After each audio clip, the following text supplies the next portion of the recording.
डक्टरमा गइदिइहाल्न त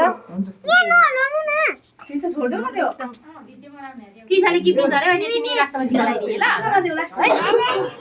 किसाले अहिले लगाइदिने ल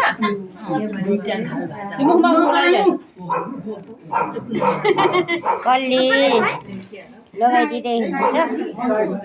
हेर्दैछ मोमो कुकुर गरेर एकछिनै लगाइदिने आएन त हौ मलाई त मोटो भएर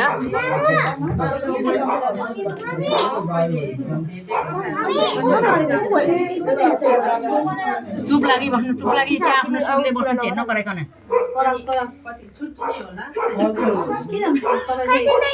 बोल्नु नगरेर नचल नगराउनु चाहिँ बहिनी समात्नु डर गरेर लडाउँछ र यता र उता कम त हेरेको छैन राम्रो माराको हेर्दैछ बाँच्नु थालेको छ भाले बाँच्नु थालेको छ त भयो है भयो अब